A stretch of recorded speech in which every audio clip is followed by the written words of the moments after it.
You guys know it is Drunken Chat, son.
As you guys know, it is Drunken Chat, son.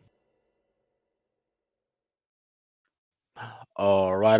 Like the man says, welcome to It's Drunken Chat, son. I'm your host, Shelton's Greens Cornbread, on the Comic Crusaders Network. Welcome to another weekend of It's Drunken Chat. Got some good stuff, some bad stuff, but let's go ahead and get into it.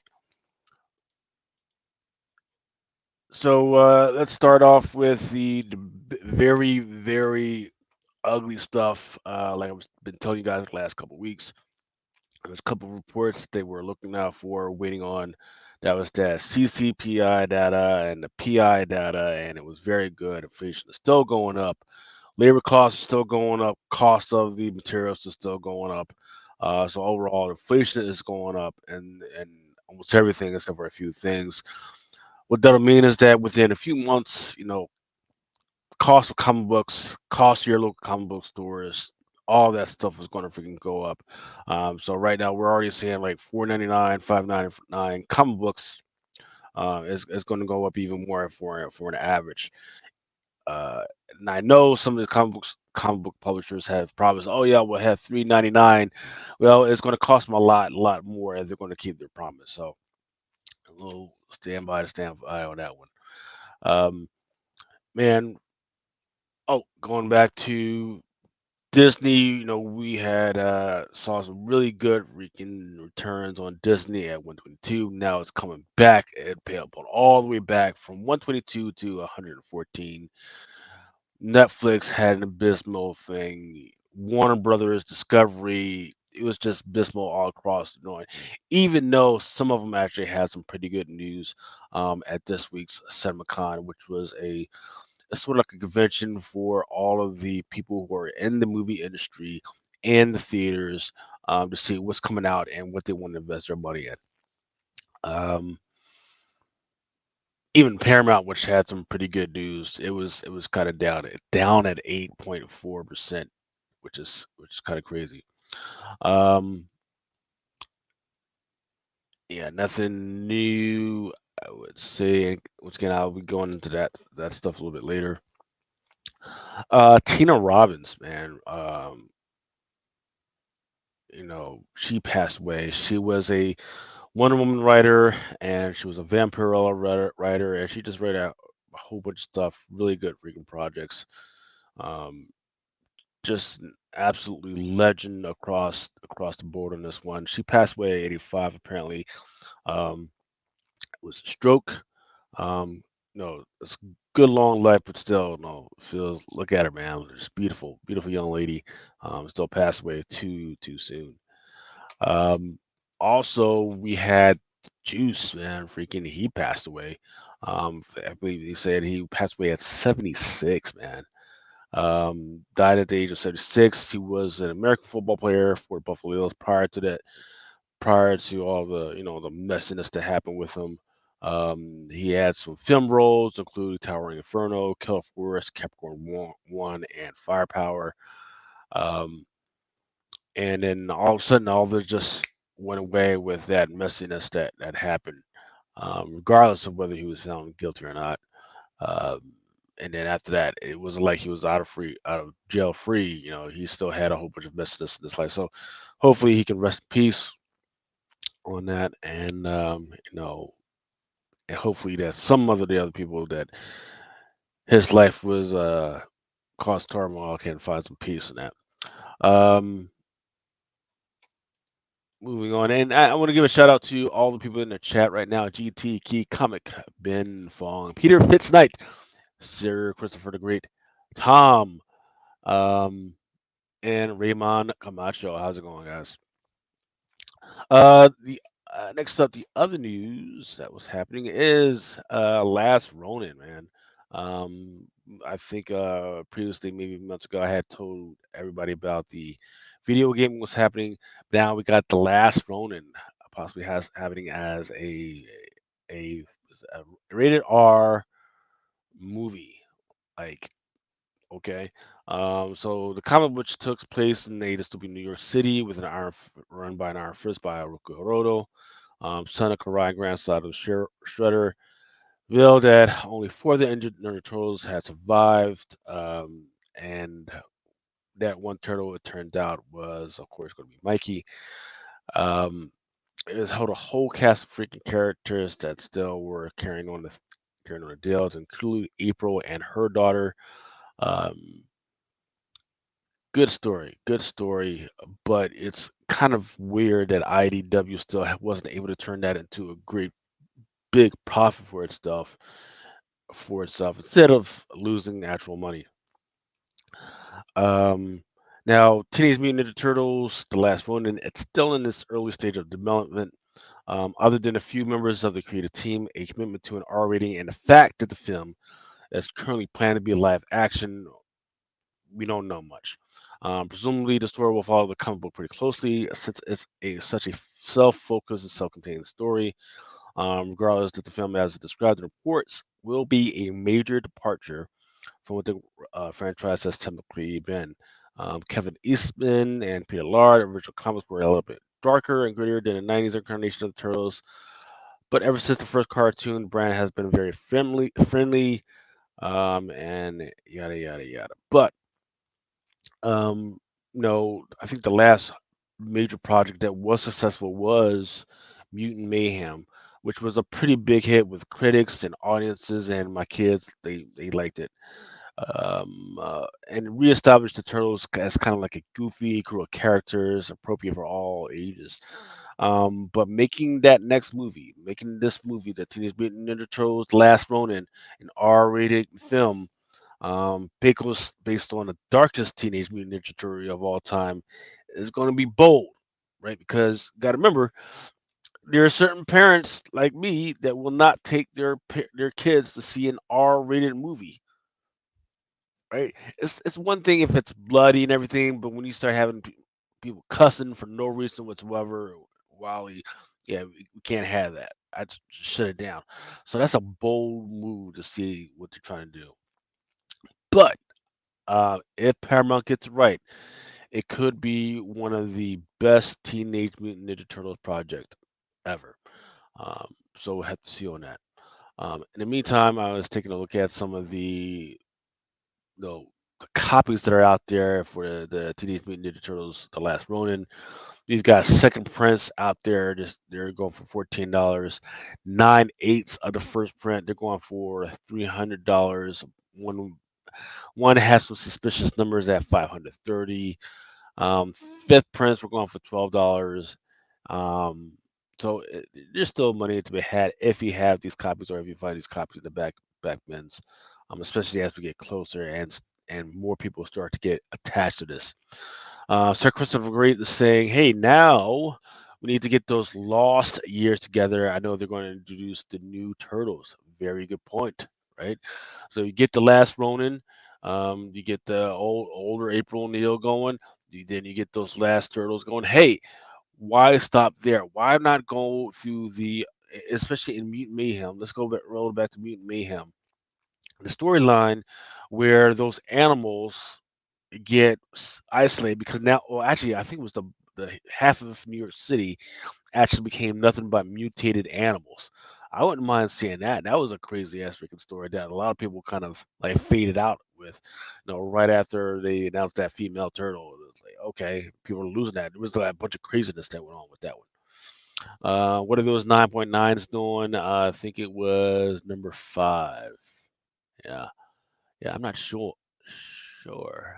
Oh, that 9.9. Yeah, that's $530 right there. So not bad, not bad. Which is, what? So that's the thing. A lot of these last run books were, forget what you call the freaking paper, but it's a tougher paper, so we should see a lot more 9.9s out there than we got right now. But I love you. So that's a good shout out. Let's if you find this last Ronin and there's the one at 10 for cheap, yep, pick it up. If you see that number 5, I think, or the lost, it's the whatever it was, the lost years, one with the little guys. Yeah, go ahead and pick those up. Um, yeah, those should be some interesting ones. So Christopher Gray is saying that the first appearance was in those lost years, number 1. At least that's what CLZ says. Yeah. All right. Let's get with Velma. Velma is going to have her second season. She gets season 2 of the adult-oriented animated series, and it's supposed to debut on April 25th. Now, a lot of people do not like it. I thought it was good. I thought it was great, except for the weird shower scene, which was supposed to be a bunch of little 6-year-old girls. Um, Everything else was fine. People were getting upset, and you can tell where people's mind at. I was like, okay, you're upset that she isn't the race and race that you thought she was, or thought that these people were. Oh, how dare you make her an Indian? That's like Velma. That's literally an Indian name, so whatever. But what I will say is that I think it is a tragedy that books like their first appearances in comic books aren't getting a little bit more appreciation or market value.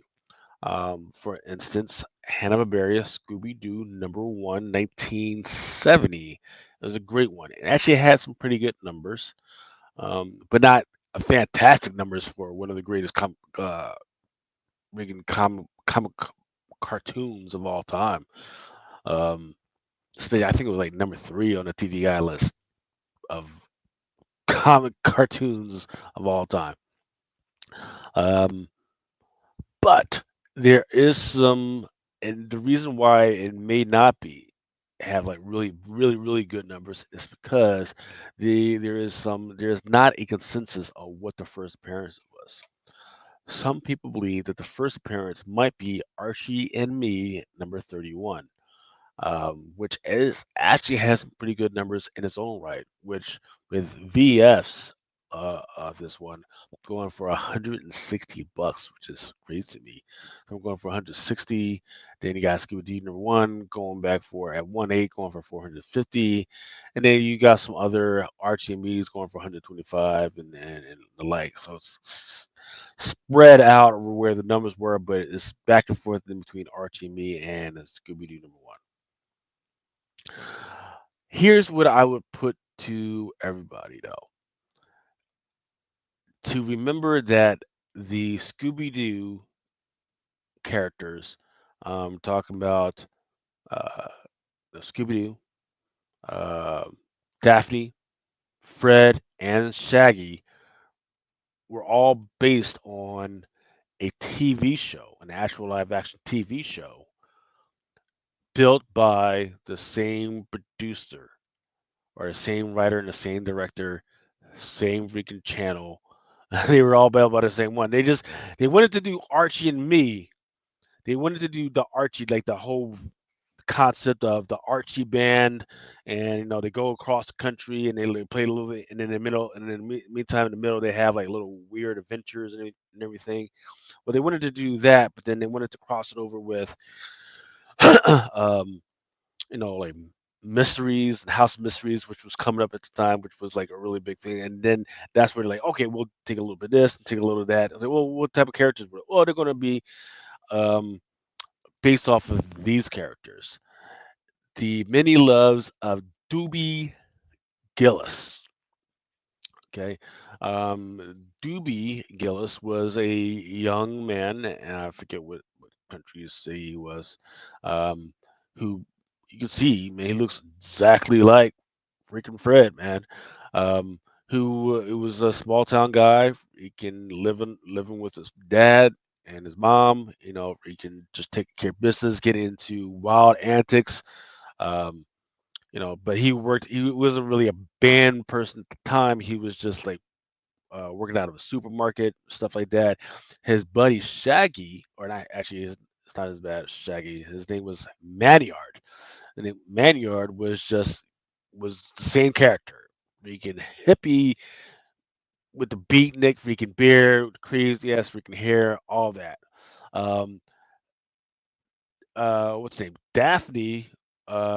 They didn't have a Daphne. They had a girl named Talia, and throughout the different comics there was different freaking characters. Um, to include, or this one's name was Talia, which is the closest that we had.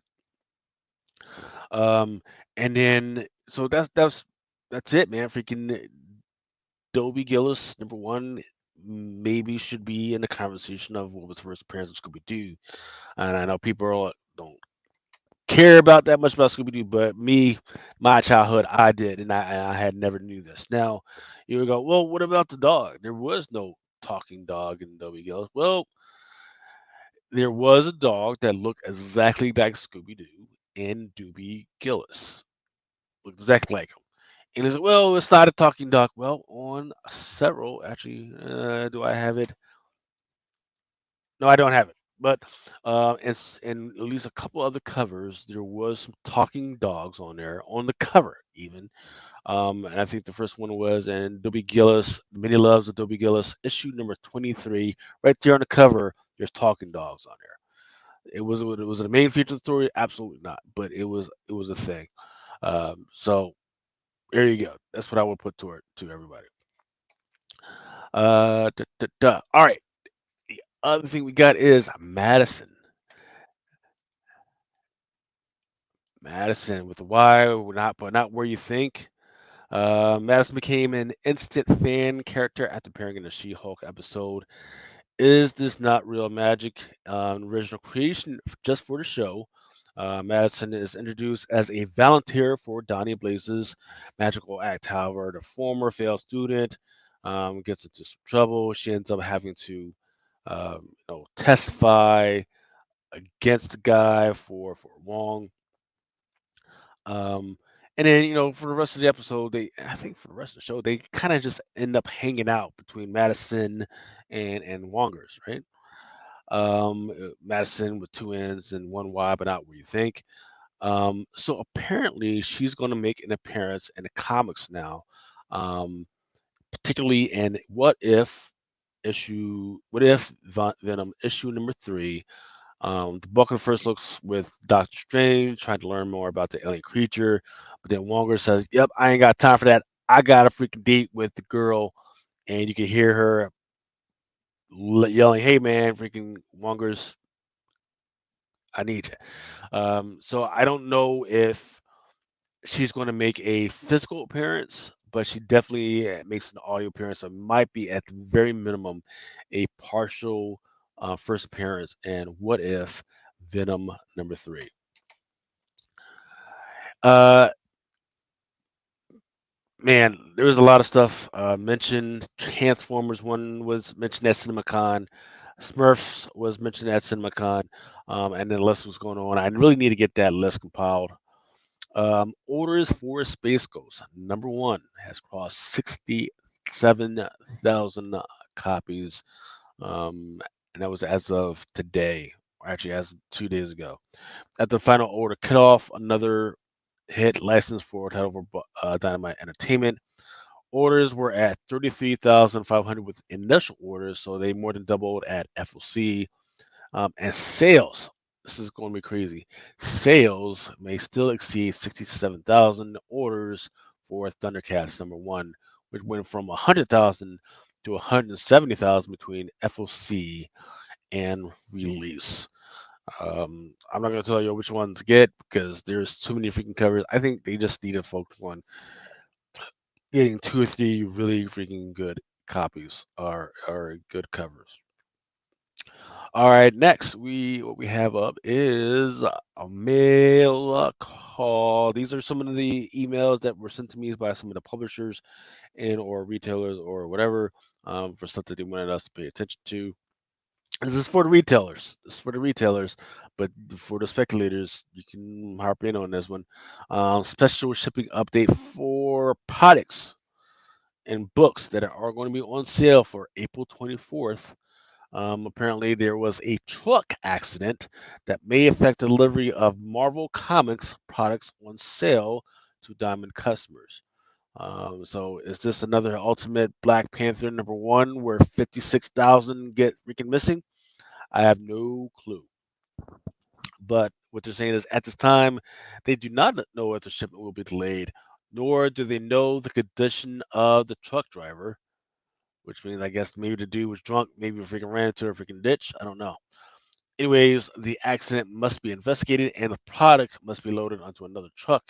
And then they're going to provide us updates and information as it becomes available. All right. Now we just got um started getting some of these products in. So we're in freaking in April right now. They're already thinking about Halloween. So if you are looking for any type of costumes or any type of paraphernalia for to kind of spice up your kids or yours cosplayer costumes, you might want to start looking in the previews world now because there's all types of stuff like masks and helmets and all that other stuff that is out there and is currently available right now. The FOC is going to be May 6th for some of this stuff. And I don't know when it's exactly coming out, but it's going to be due pretty soon. Most interesting probably is going to be that Universal Monsters Frankenstein, and there's a Wolfman, a creatures from the lagoon. It's going to be a Walking Dead Daryl Dixon doll apparently, and there's a Simpsons Mo prank phone. For some of the sports cars that are coming out, this is going to be FOC. Orders due forward 19. So it's 6 days for 2023. But Panini, clearly Don and Ross football. And then we also have, and this is today. So maybe you should make sure you get with your local comic book shops, or yeah, local comic book shops and sports shops. To get in early on these 2024 Bowman Baseball Hobby as well as the 2024 Bowman Baseball Jumbo. The Simpsons Mo prank phone is going to be an interesting digit that's out there. I forgot to see what the price was, but the prank phone has 2 modes to play and features 10 plus classic prank calls and phrases from multiple characters like Bart, Homer, and of course Mo himself. In mode one, you pick up the phone's receiver, and when you hear the tone, just dial any 7 digits to hear random prank calls from various Simpsons episodes. You just got to make sure you dial all 7 numbers, or you could be in for a surprise. The prank phone will randomly call you and play the prank phone calls once you pick up. So that was an interesting thing. I'm gonna get me one. If you guys want one of these, just let me know, and uh, and we'll see. Oh, Dynamite has put out some stuff about Red Sonja, Empire of the Damned. It says the fans can dive into. Yep. So Red Sonja, Empire of the Damned is upon FOC, particularly issue number 2. Then fans can dive into Wheel of Time, with the next chapter adapting the classic Robert Jordan novel. And then there's also Army of Darkness, Reanimator, and Lady Hell. So the titles are on FOC on Monday, I believe, and then on sale May 8th. Here are some of the covers that are going to be on FOC. That Josh Middleton actually looks pretty damn good, as well as that Selena. That's that bottom left one looks pretty good. And then that cosplay, I do know there are some guys out there that really like those cosplay joints out there. And then there is a FOC cover for it. That's a 1 of 7 Selena black and white. Rob Jordan's Wheel of Time. Titan Comics has quite a few covers. Gun Honey Collision Course issue number 1. That's going to be on FOC this week. Forgotten Runes, which is the Wizards Cult joint that's coming out. Star Wars episode 40. I'm talking about the 40th anniversary special edition for the Star Wars magazine. That one's coming out. And then the Blip Map. It is Fragments of the Sheep Machine chapter 4. It's a comic book that comes inside a foil bag. um, so those actually have been pretty good. I've been selling pretty much a good bunch of those. Sir Christopher the Great has asked me if I've seen the C2E2 Batgirl, and the Prison C2E2 Prison is amazing. I have not. I may cover. I don't know when C2E2, but if C2E2 is still a while away, I may cover that next week. Boom Studios has Crocodile Black number 1. Some pretty good written covers by Andrea Sorrentino, and I really do like that unlockable variant, which should be a 1 per store. And then they also have Armory Wars No World for Tomorrow, issue number 1, with art by Gianluca Gugliotta, art by John Washak. But I think the winner here might be that Tula Lotte 1 in 40. Then there's also Ain't No Grave issue number 1. Scotty Young, George Corona, Nate Piecos, John Francois Boileau. I've got the PDF that I can read somewhere, but I have not read it yet. So I'll let you know if this is something that's going to be fire. Then Energon Universe issue number 1. They've got a free comic book day joint that's coming out pretty soon, or if it already hasn't coming out. Art by Ron Otley, Dan Warren, Lorenzo Delfici, Tom Riley, 125 Stephen Green, and 150 by Kerry Randolph. That Rat City number 1 has a second print, cover by Z Carlos. Geiger number 1 has a second print. So does Rook Exodus. Red Coat. Oni Press is coming out with Night People issue number 3. Covers by Danny Trips, Jacob Phillips, 1 to 10 by Jacob Phillips, and 1 to 15 by Danny Strips. Stranger Comics has another Kickstarter happening. and they've got, and this is for issue number 4, and it was saying, hey, if you order through us, you get a free comic plus a massive Select Blade 2 homage. That's that one on the right. Going back to Transformers issue number 8.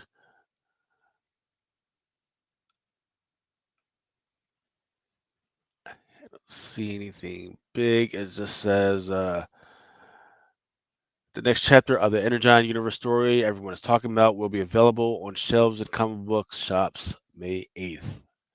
And there's a 1 in 25 by Ethan Young and a 1 in 50 by Paul Azaceta. Here we go.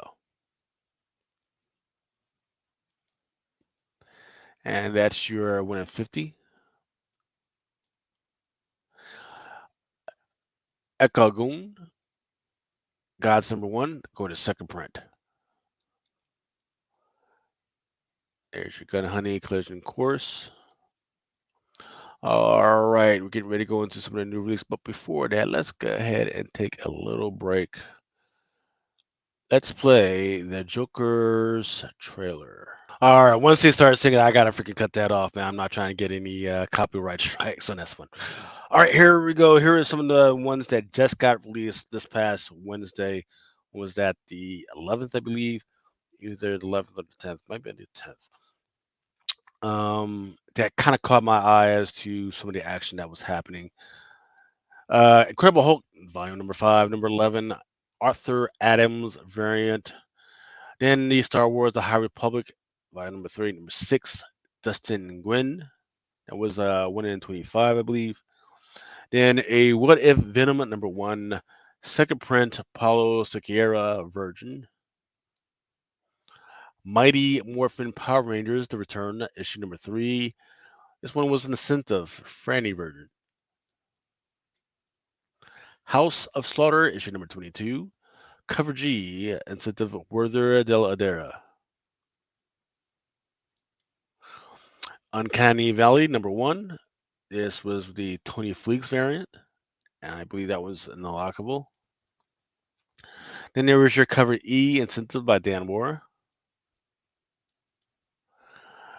Disney Hercules, Sandro Rinaldi, Negative Space. Jennifer Blood, Battle Diary, issue number 5. Cover E, incentive by Robert Carey Version. Then some Sweet Candy Vigilante, issue number 2. Cover H, Yes or No. Thundercats, number 3, Rob Liefeld. He's always got his fans out there. So, yeah, they're going to go ahead and grab those. All right, here are just some of the ones that actually had some pretty good numbers to go with them.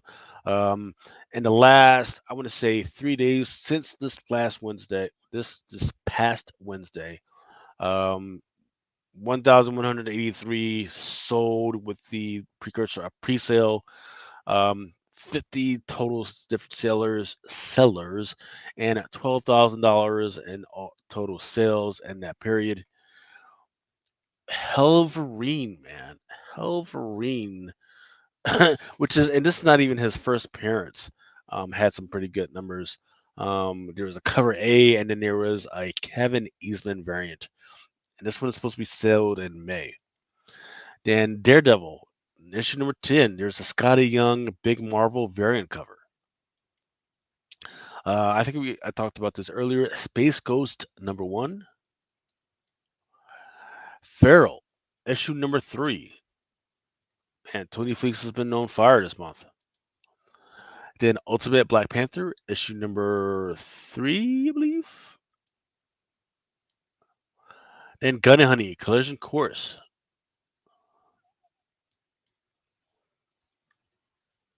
More Ultimate Black Panther. Fantastic Four, number 19. Transformers, issue number 7.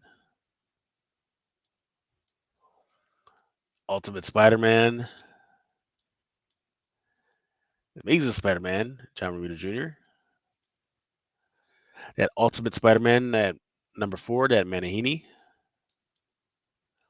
And I guess people spending money on that free comic book day because they'd rather not actually have to go to the actual comic book stores. So there you had it. Hovering number one had some pretty good sales at the top with 83. Then Scotty Young, Thundercats, Ultimate X-Men number one, Rat City, which I did not cover. There was a blank variant. And then hovering number one, Kevin Eastman. All right, before I go into the FOC, let's go ahead and let me go ahead and play this Gun Honey trailer.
All right, that was Gunna Honey. That is supposed to be coming out on May 15th. It is on FOC this week on Monday. Yeah, Monday. All right, here we go with some of the stuff that is on FOC. We're gonna go try and go really quickly because there is a lot. Didn't have a lot of time to pull a lot of stuff out, and it was too much. Batman issue number 147. There's a Jorge Jimenez and Tamu Mori variant. Batman issue number 147. This one is the Alejandro Riviera. This one's nice. This one is Batman 147. This one is the Asian American Asian Heritage Month variant by John Jang.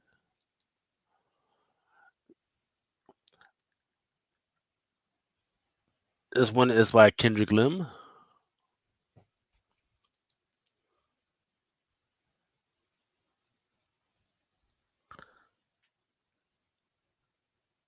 Subic. All right, Batman and Scooby Doo Mysteries issues number 5.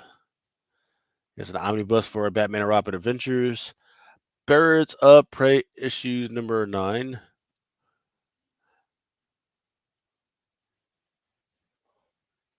This one is an Ijikuri. This one is by Christian Ward.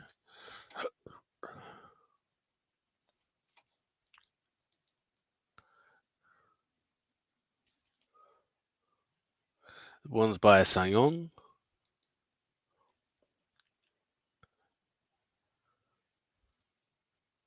This one's nice, actually. Chris and G.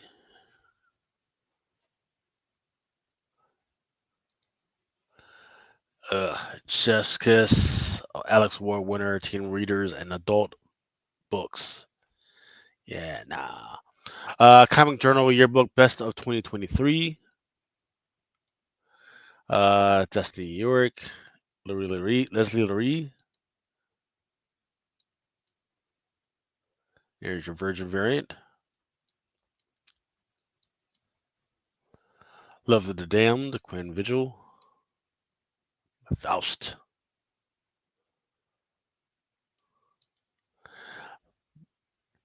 Flash Volume 1, The Strange Attractor.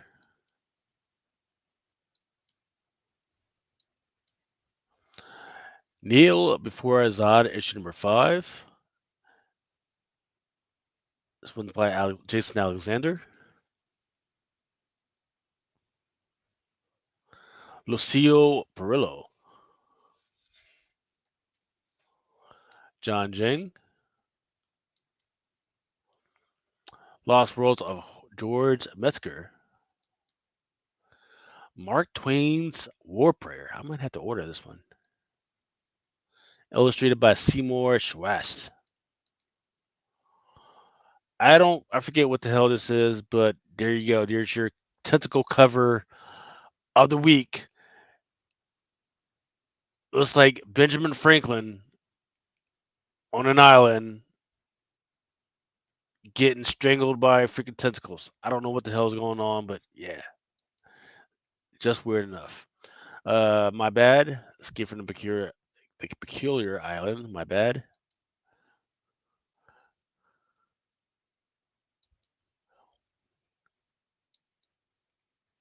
Here's your Night People issue number 3. We already went over some of these covers. Our Army at War by DC. The Rock of Easy Company. This is issue number 81. The Penguin. Poison Ivy number 22. This one's by Jessica Fong.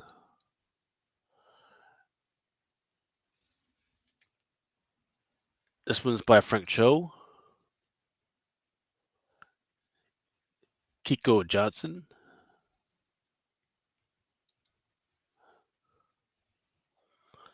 This one's by Elizabeth Twerk. Another one by Cho. I guess that's one's going to be an Acinta Virgin. Principles of Necromancy, issue number 2. Ugh.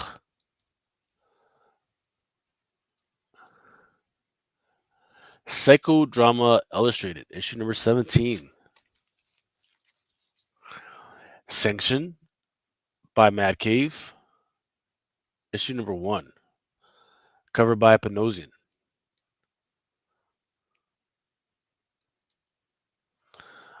Seven Years in Darkness, year 2.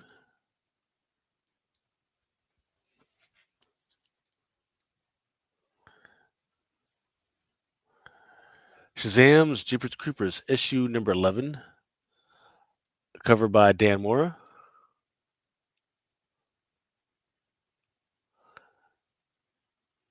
Here's your Brant Sten.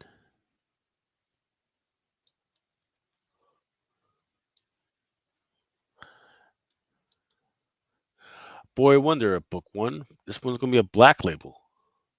I kind of like that. Got the Boy Wonder freaking covered in the cult. This discovers by Juni Ba.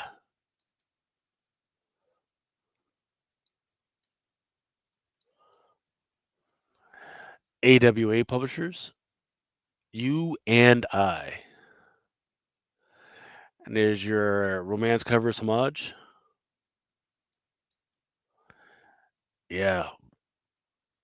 I have no idea what this is about, man. This is one of those books that I kind of want to read, but I don't know where it's going.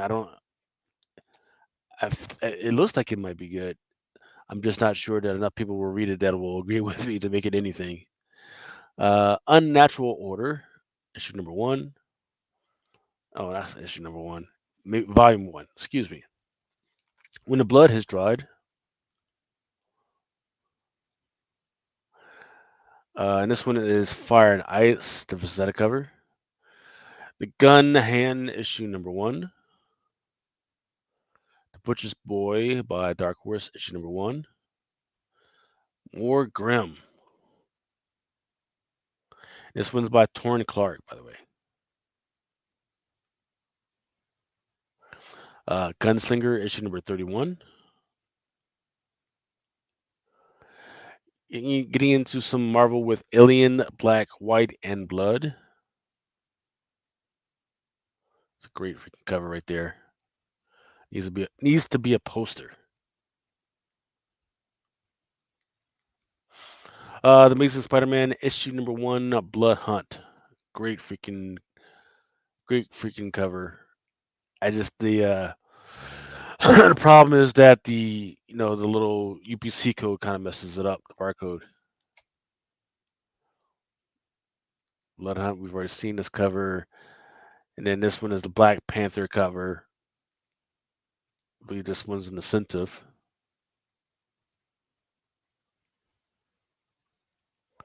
Yeah, you're right. That color play is absolutely freaking fire.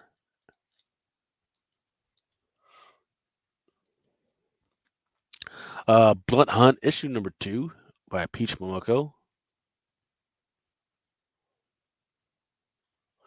And don't forget, there's that some of these are going to be pre-bagged, like bagged because apparently the cover is too salacious. I really like this freaking cover by Carnage. Absolutely fantastic. Because look, if there's some type of parasite that's freaking taking over your body, while at the same time eating the fuck out of it, there should be a little bit more grotesque stuff going on.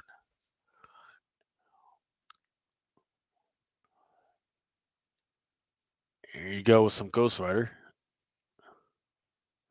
Yeah, it's Ghost Rider cover for Carnage. Interesting. Carnage Delgado. Here we go with some Helverine. Markel. Scotty Young for Helverine. Oh, let me get through this one. Let me get through these Helverine covers, and then I'll freaking take a break and freaking discuss that shit. Oh yeah, well that was the last cover. So let me see. Let me see if I can find a appropriate. Yeah, man. Yeah, that Fallout. And once again, I don't even play the game, man. Freaking, and let me tell you, man, it left an impression on me, right? Let's see, where are we at?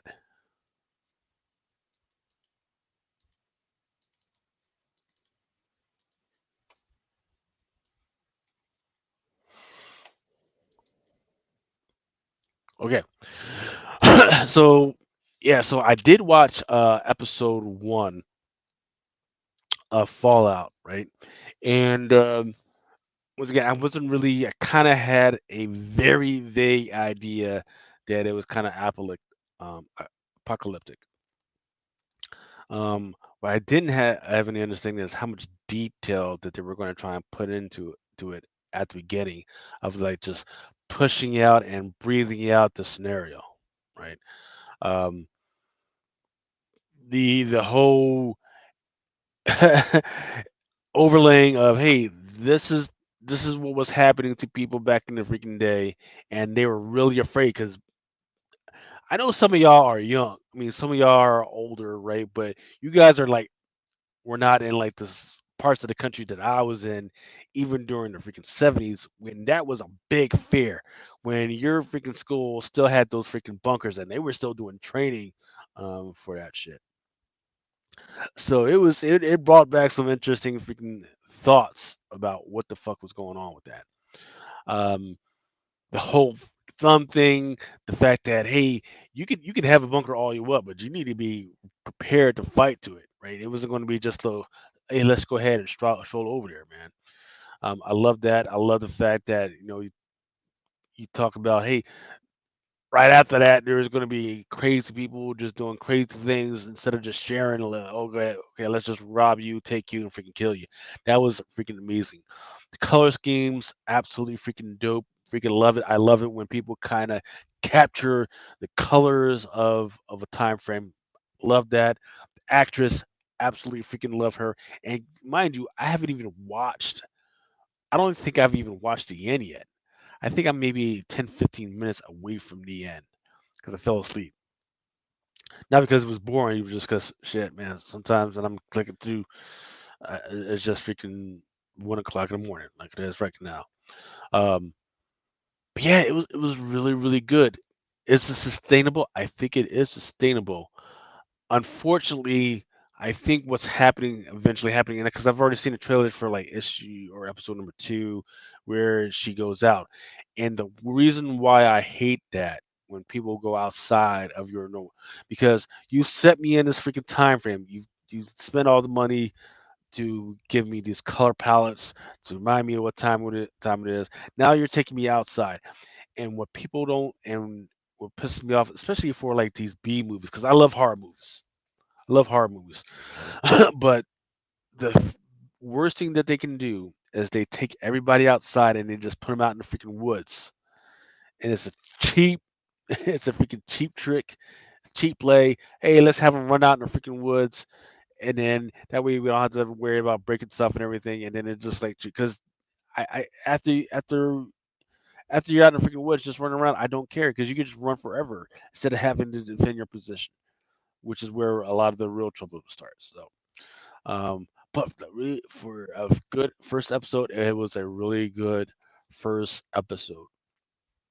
Um, let me talk about why I was so late freaking starting um, this uh, this tonight.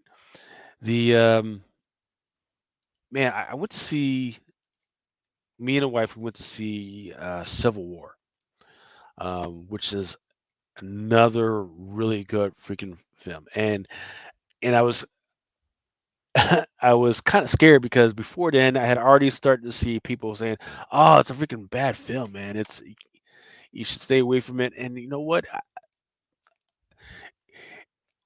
I can only say, man, if you do yourself a favor, make sure you go see it at like a big D, a theater with really good freaking sound on the appropriate freaking type of freaking screen. Do not freaking cheap out. Don't if you go into the Alamo, make sure it's on the good screen, not the crappy ass fucking screen. And which I think is the problem with Alamo, which is why they're getting ready to sell Alamo because a lot of the Alamos didn't actually make the updates or make the maintenance to the speakers, so it sounds like really fucking crappy. But let me tell you, this Civil War, it said, it said, hey, we're not going to bring anything new. What we are going to do is, it felt like what they were trying to do is they said, hey, Americans, they see the news and they may even watch the news. But when we say certain things in the news, it feels like they don't understand what that means. And they took everything that they think that Americans don't understand about war, and they layered it over the American landscape, and they say, "Hey, this is what it would look like if it happened here in America." And they did a fantastic job. There are people that'll go, "Oh, there was no narrative, bitch. You don't. Once you have a war, the narrative is over." Motherfucker, the narrative is over. It's just a bunch of stuff happening and throwing bodies and resources at a freaking problem until it all freaking runs out. That is it. And we're and in this movie, you are just along for the freaking ride. Didn't get too gross or the freaking disgusting. It just says, hey, you're in it. You're on this freaking road trip with these fucking people, and you're just hoping to get somewhere fucking safe. That's it. Um, Good stuff. Good stuff. It does it if you're looking into this and thinking you're going to get a political freaking um no message, you're going to the wrong fucking movie. You're not going to get that. If you're going to if you're going to looking for something that's going to make you forget about all your troubles and everything, no, you're not going to freaking get that. You're just going to get a good movie that's going to give you a more refined definition of what shit fucking means.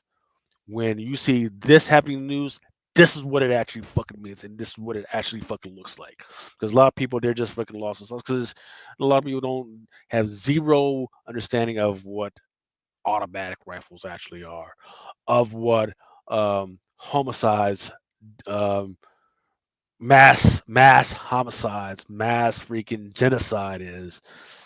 You get some people have no fucking clue whatsoever fucking ever. So this one was a really good one.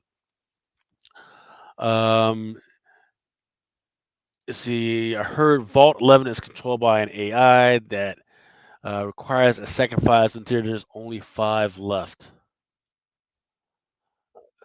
I think they. Where did I mention? See that? Yeah, I think I heard somebody on TikTok mention something like that, and this probably comes from the games or something like that. Yeah. So yeah, I'm all for it, man. In between and see, this one was done by Amazon, right? I'm talking about Fallout. Fallout was done by Amazon. So another great one that they hit out of the park. that I've been saying, hey man, I think they're going to start switching off from some of these superhero joints to start falling in on some of these games, which had a lot of great freaking narratives, a lot of great freaking stories, and they're doing really good. Like that Twisted Metal that nobody's freaking talking about, that one was pretty good too. I really liked it. And there's another one that's out there that I've already forgotten what the fuck it was. I forget what it was, man. But yeah, they've been doing pretty good. All right, now let's go back to talking about some comics. Um, Miles Morales, Spider Man, and this is what I'm wondering about this particular cover right here. Is this what this cover looks like, or is this like trying to tease you, kind of trying to tease you and say, hey man, there's something happening on this freaking cover. There's something happening. You might wonder if we can get this cover. So Miss Marvel Mutant Menace, the black cover, or a black costume cover, that is. Then there's a Peach Momoko. I don't know what the hell old girl is doing, but she's got some dudes. That is Cyclops. Holy shit, I just realized that is Cyclops. And she is ripping his motherfucking cranium out of his fucking skull. What the fuck? Or is she crawling out of something? She might be crawling out of just a big glob of fucking people. Yeah, I think that's it. I hope that's it. I hope they're not turning her bad. All right, there we go with Star Wars Mace Windu. This is the apprentice and master with Snoke and Kylo Ren. Then Ultimate X-Men number 3, Betty Cola. Issue number 3 looks really good. I have no idea who this character is because I don't think this is Maystorm anymore. Then there's the Dusty Nguyen, Peach Momoko for Ultimate X-Men number 3 again. Then there's your Weapon X-Men. Here's your What If Venom. Looks like Venom has taken over Loki.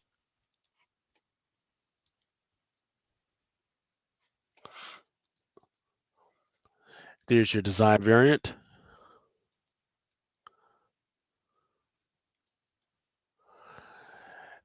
X-Men Forever from the Fall of House of X.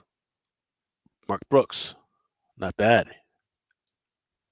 Love how she's going off into the sunset or something like that, and got the Phoenix as a shadow. Looks really good.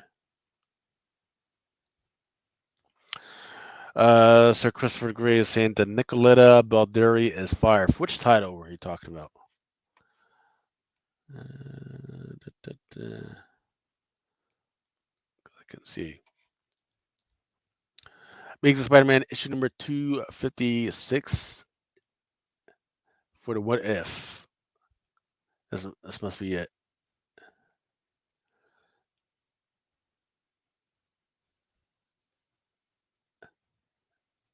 Yeah, I think this is it. All right, the Mark Brooks, and then this one is your 1 in 25 art by Friends. This one's a 1 in 25 for the Amazing Spider-Man facsimile. Then we got a facsimile for Avengers, King Size Annual Avengers, which was supposed to be the first appearance of Rogue. And the Avengers. Look at that. Really nice freaking Doctor Doom. Then you got a Hildebrandt.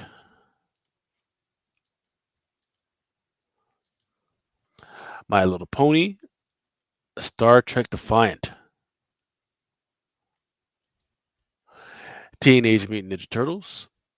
Turtles versus more turtles. You're one pizza eating second away from the sewer shaking battle you thought you could totally sort of happen. So it looks like it's different versions of the turtles to include the black and white turtle from the old comic versus the current ones. Then Teenage Mutant Ninja Turtles source book. Definitely keep reading these because you never know, they might be popping up new characters in these. And then we discussed you and I already. Oh, there we go. There's the One Hand issue number 4. This is cover B. The Deviant, issue number 5.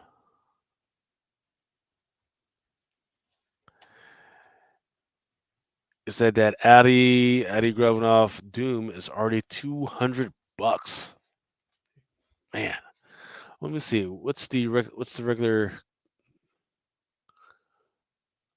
Do I have? No, unfortunately, I don't have. It doesn't have the price tag on the cover because if it's $4.99, yeah, let's say it's $4.99, then it should at the minimum be $250 if they're doing it correctly.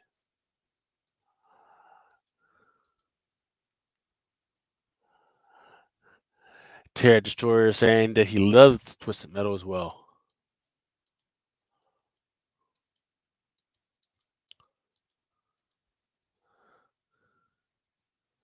Yeah, that was the Deviant issue number 5. Here's your cover B. I don't know why Sans just passed out drunk with a head inside the box, but okay.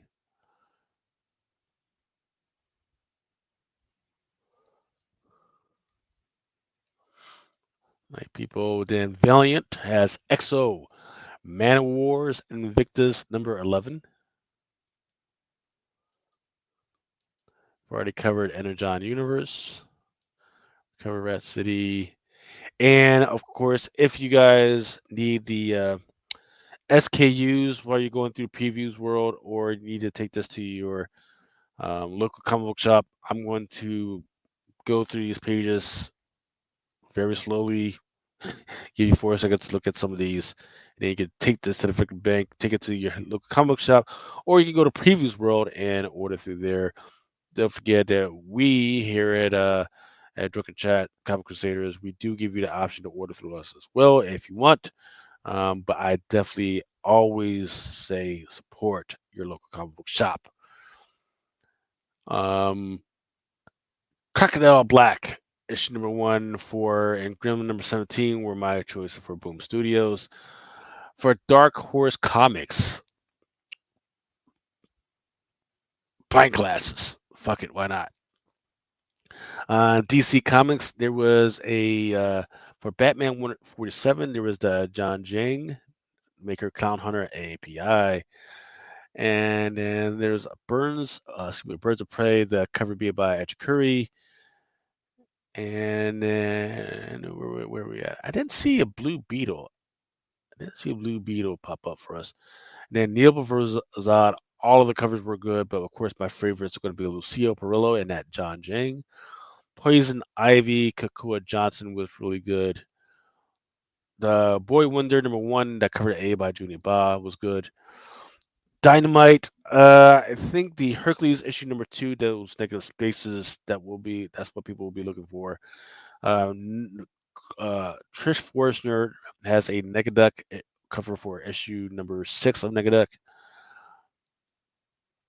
And then for Red Sonja, that Middleton foil. Middleton and that Middleton foil looked really good. For Marvel Comics, Alien Black and White Blood that Carrier Randolph was looking really good.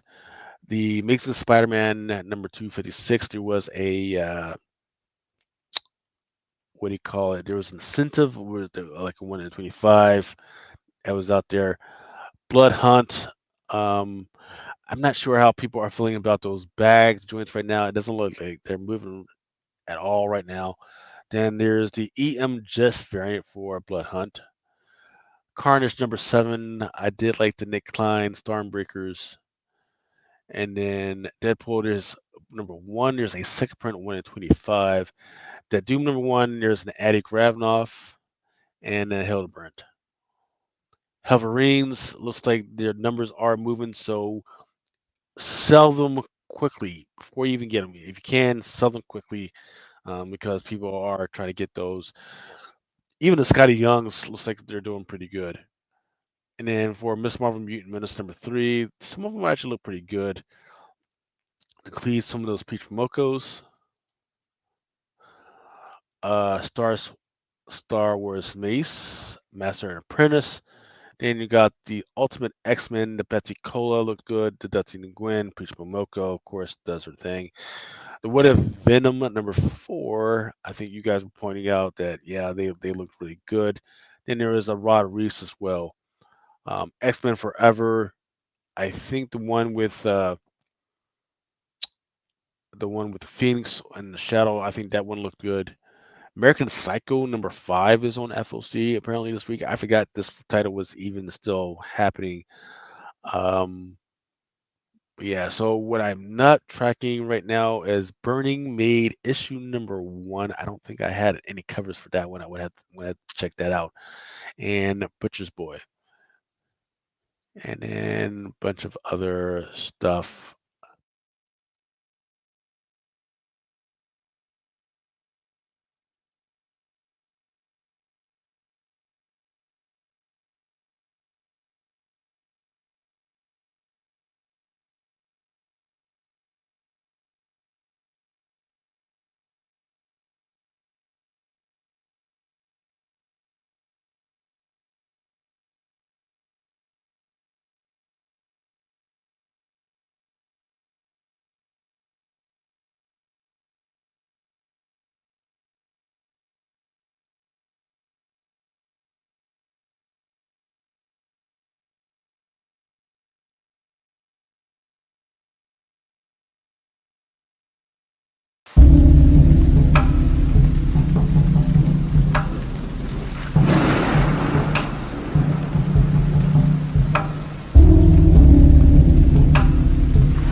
All right, here we go. This is going to be the new comic books that are coming out this Wednesday, April 17, 2024.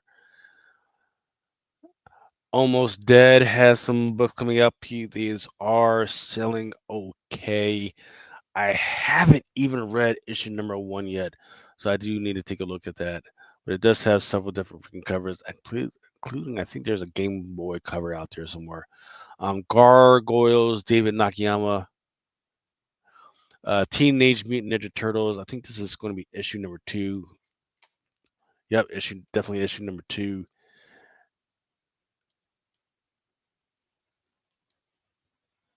Beyond Real issue number 3. Biden's Titans versus Trump's Titans. I didn't know Trump had Titans.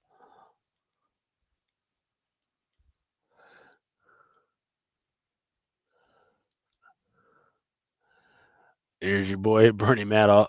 Bernie Madoff. Some Skyclad. Quick Stops. Cash Cow. Dark Horse. Number 4.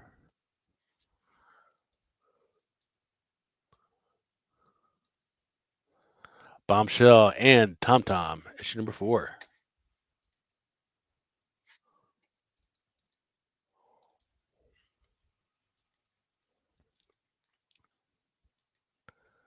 Hack Slash. Back to School. Zoe Thorgood. Hack Slash. Back to School. Graduation. Assassin's Creed's The Fall. They're okay, but I like this one.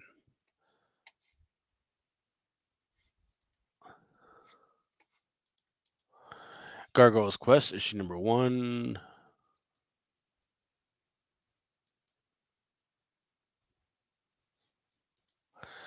Sir Christopher Gray says, Tarot Designer, you sure it's number 4? I mean, I'm not worried about it since I had the whole run, but at least I want to make sure.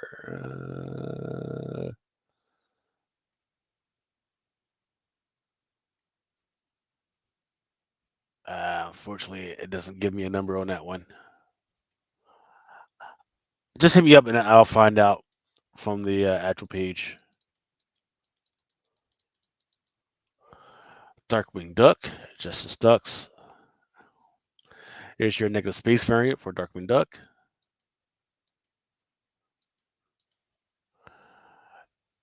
DF as some Doc Strange number 1 with Spider-Man drawn on there.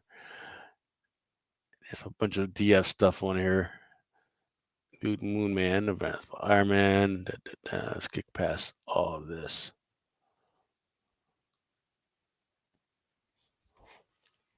I'm trying to see what's the good stuff here.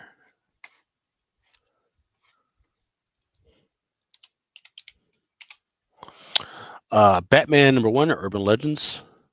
Then some Three Stooges.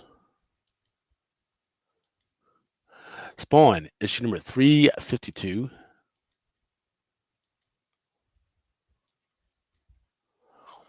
Hulk, giant-sized Incredible Hulk. Then there's your villains variant. Stormbreakers. Animal Pound, issue number 3. Then there's a great freaking negative space variant.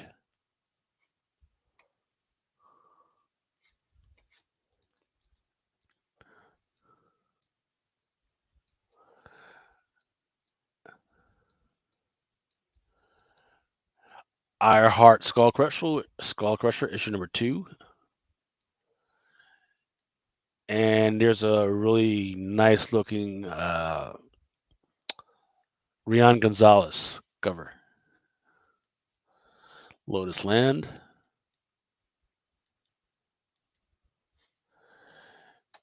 It's like Silverline Trumps.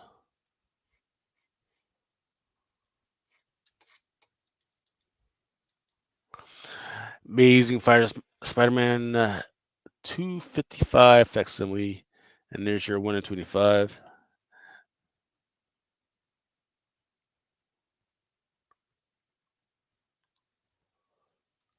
For the 4 new turtles. Okay. Avengers Twilight. It's going to be on FOC. Not on FOC, excuse me, it's coming out. And one was for issue number 5, Where the Planet of the Apes. I don't think anybody asked for that one. Black Widow and Hawkeye. This one is fire right here. I really like this one. I think it's Balderi that this one. This one is your vampire variant. There's your window variant. Captain Marvel. Oh, that one was your 1 in 25. Dead X-Men, Jim Young with Jubilee on the cover.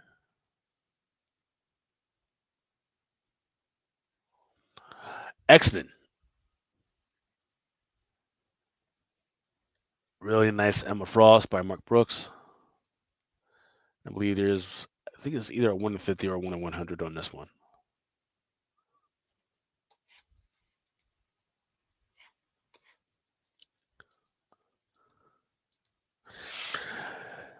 Ghost Rider Final Vengeance. This one is an interesting book when I saw the numbers, because at the beginning it had really good numbers, but ever since then the numbers have kind of calmed down, and not that many people are buying that many copies. Now that it's about to come out, there's your Stormbreakers variant.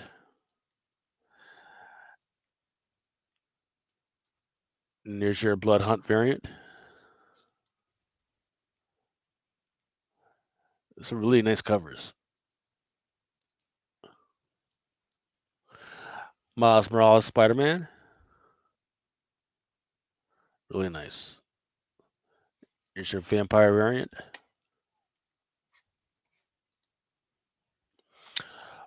Thor. Roxxon presents Thor, #1.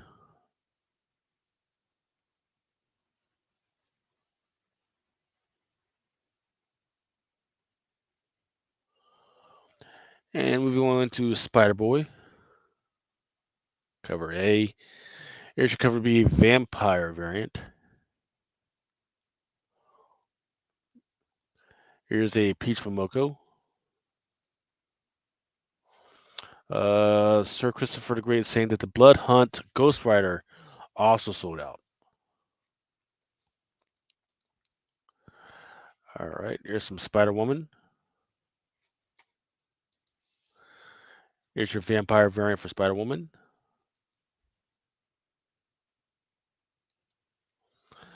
Mace Windu. And then there's your Princess variant. Or Palpatine and Darth Vader.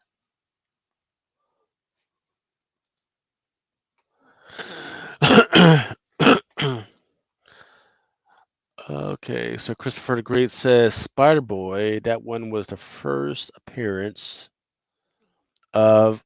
cover appearance of Sister or Madam Monstrosity. I should got my boy tied up like that. It's crazy.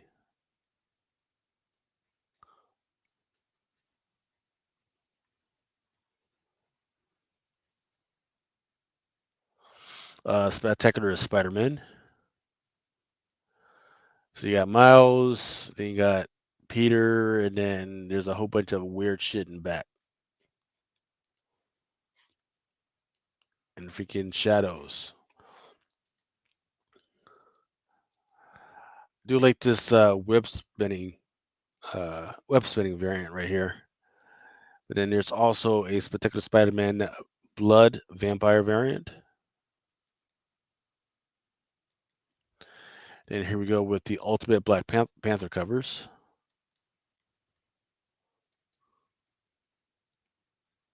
I think we've already covered these. To include this design variant. What If Venom?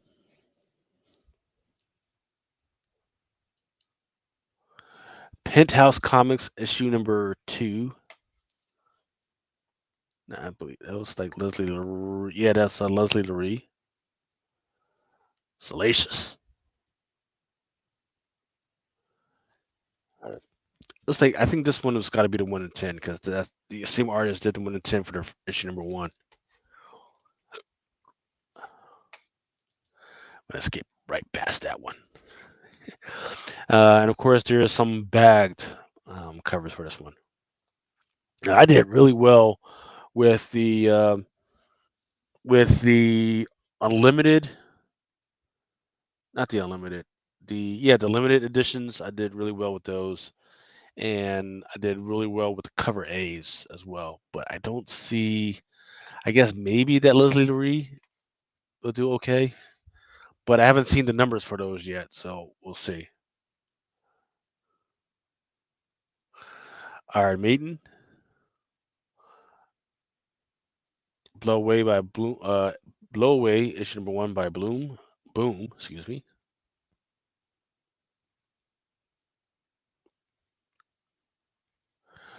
This cover actually looks really good for Dark Stalkers, Jeddah issue #1.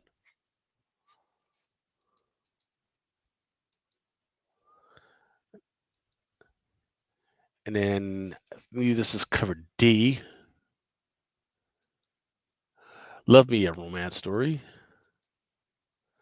Keen Spot has Belle Weaver issue #3.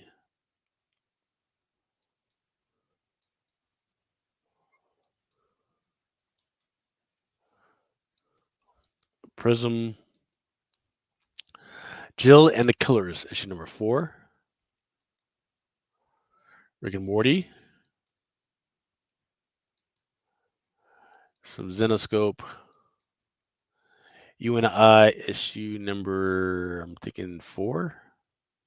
Oh, excuse me, number 3. From Three Stooges, Star Trek.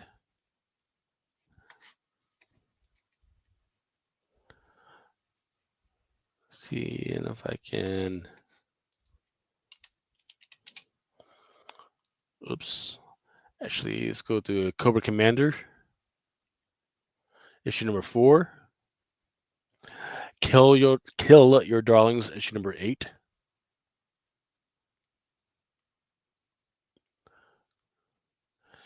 Sam and Twitch, the series, issue number 2. Epic with a whole bunch of homages using a duck.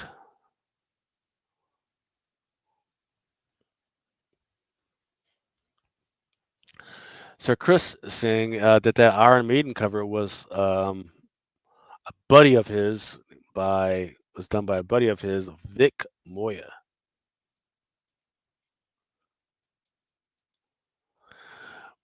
Well, sir, Chris, man, if you want to get him on so we can talk about his book, man, if we can just let him know, man. Walking Dead Deluxe, Weatherman,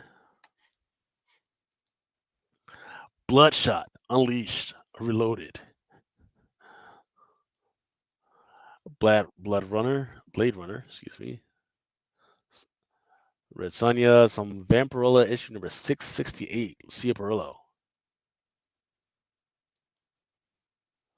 I think that's not cosplay. What the fuck's that? There you go. There's the cosplay.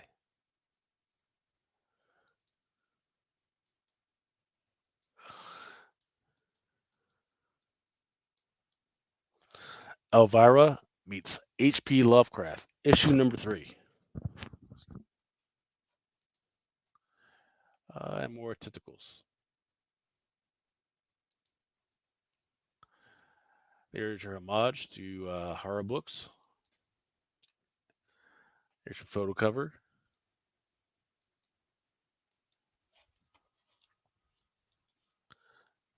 Let's see where we're at.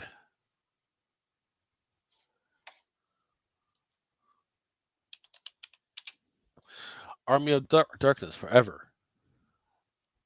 Berens.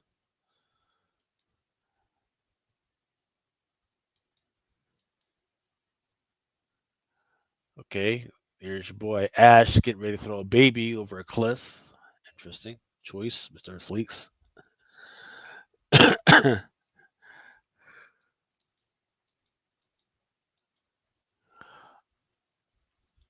And some I Heart Skullcrusher issue number 2. Ultimate Black Panther issue number 2. Avengers Twilight book 2. Later printer. Penthouse Comics.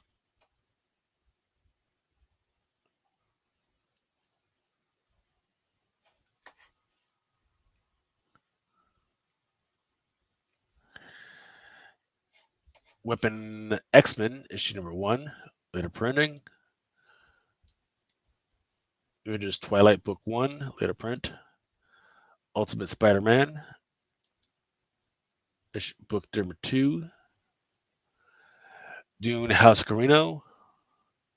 Man's Best issue number 1. That's gonna be a later print.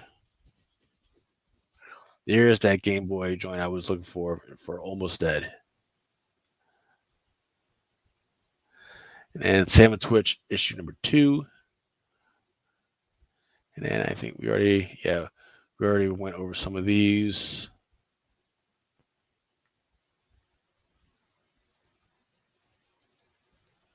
Yep, that Captain Marvel number 7, that 125 by Miguel Mercado. Yep, that Dark Stalkers Jetta one shot cover A by Panther. Already went over that. And that is it. That is all we got. Let me run one more trailer by you guys, and then we're fitting to get out of here. Stand by.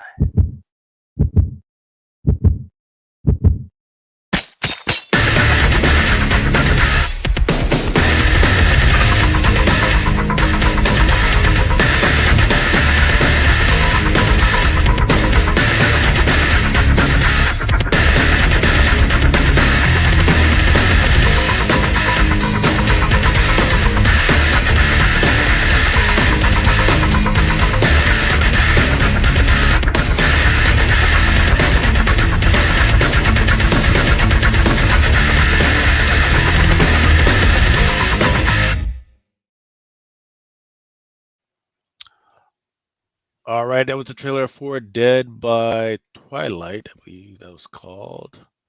Yep. Oh, Dead by Daylight. Excuse me. Um, and that's it. That's all we got for you guys freaking this week. I will definitely try and see you guys next week for the next one up. Next week should be pretty damn good from what I've seen so far. I just got to get all that stuff together. Um, I don't have any other podcast for the rest of the week, but Comic Crusaders, we definitely got a freaking full row of stuff. So if you want to go over to the Comic Crusaders on YouTube, definitely hit that stuff up. Definitely check out the freaking Instagram. Definitely check out the freaking Facebook, where we'll definitely be putting out stuff and freaking. And if you want to hit us up and talk to us anytime, definitely all over that place. Please, for you guys, please definitely freaking hit us up. Freaking click those likes. I hate saying that shit. Click those fucking likes and everything on here.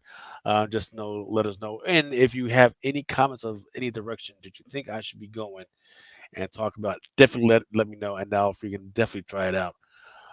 Sir Christopher Gray says tomorrow the reimagined J. Scott Campbell covers at 9 a.m. Then the C2E2 Batgirl Frozen at 5 PST.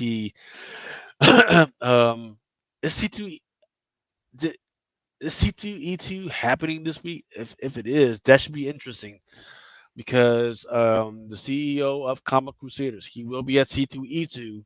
And if you'd like to meet him, let me know, and I will definitely try and link you guys up. Right. But yeah, that's all we got. Freaking definitely freaking check out some of the Comic Crusader stuff. Definitely, if you haven't already, go over to the House of Stein channel with Brian McClay. Freaking check out the stuff. I believe they have another podcast happening tomorrow, as well as the Comic Book Woman. God bless those women that keep the fires going whenever they can. Just freaking good content all around. And if I've missed anybody or just anybody else, include like Sans Collectibles, they're trying to do their thing as well. Definitely let me know, and I will definitely freaking shout them out in the next one. But in the meantime, it's supposed to be a bunch of cover reveals over the weekend. Okay. All right, great, man. All right, so absolutely freaking let me know, and I will definitely freaking shout all that stuff out as soon as I can. But in the meantime, please freaking stay safe. Them boys is out there looking for us, and freaking just stay safe. Pay your taxes. You guys got 2 days, 2 more days to freaking get your taxes in. So go ahead and do that, and then have fun. Out. Peace. For each man in his time to stay. Until he walks along the beach and sees his future in the water. Along with all within his reach. I haven't needed a book. Sometimes men take matters into their own hands. You want answers? I think I'm entitled. You want answers? I want the truth. You can't handle the truth. As you guys know, it is